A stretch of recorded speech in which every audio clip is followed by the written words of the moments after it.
Urganch shahrida jurnalistlar, blogerlar va fuqarolik jamiyati vakillarining ekologik korrupsiyaga qarshi kurashishdagi bilim va salohiyatini oshirish mavzusida 2 kunlik seminar-trening tashkil etildi. Jarayonlar bilan muxbirimiz lavhasida tanishasiz. Tadbir ekolog jamoat birlashmasi tashabbusi bilan tashkil etildi. Undan ko'zlangan maqsad ekologik muammolarni bartaraf qilishda davlat organlariga yordam berish, atrof muhitni muhofaza qilish, odamlarning tabiatga nisbatan insonparvarlik munosabatini ommalashtirish, aholining ekologik madaniyati va huquqiy ongini oshirishdan iborat. Ommaviy axborot vositalarini analiz qilganimizda, afsuski ekologik korrupsiya bo'yicha deyarli hech qanday materiallar yo'qligini guvohi bo'ldik. Chunki to'g'ri ekologik korrupsiya haqida yoritiladi, faqatgina xabar janrida. Tahliliy materiallar deyarli yo'q. Chunki jurnalistlarning o'zi ekologik korrupsiya nima, u qanday turlarda namoyon bo'lishini ko'pchilik tushunmaydi.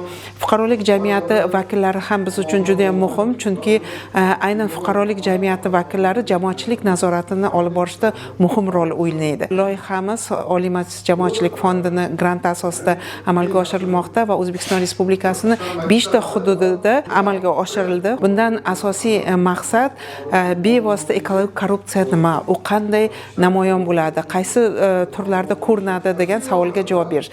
Seminar trening davomida Xorazm viloyatidagi nodavlat notijorat tashkilotlari vakillari, jurnalistlar va blogerlar ekologik korrupsiya asoslari, uning oqibatlari borasidagi bilimlarini oshirishdi.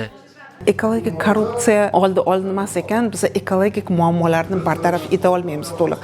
Qachonki butun aholi birlashib, shu jamoatchilik nazoratini kuchaytirib va bundan tashqari shu mutasaddi tashkilotlarga bu bo'yicha tegishli jazo choralari qo'llanilmas ekan, biz tabiatimizni saqlab qola olmaymiz. Seminar treningimizdan keyin aynan mana shu mavzuga ko'proq e'tibor qaratiladi degan umiddaman. Ushbu seminar trening orqali axborot va tajriba almashish uchun jurnalistlar, ekologlar va huquq himoyachilar o'rtasida o'zaro hamkorlik platformasi yaratildi.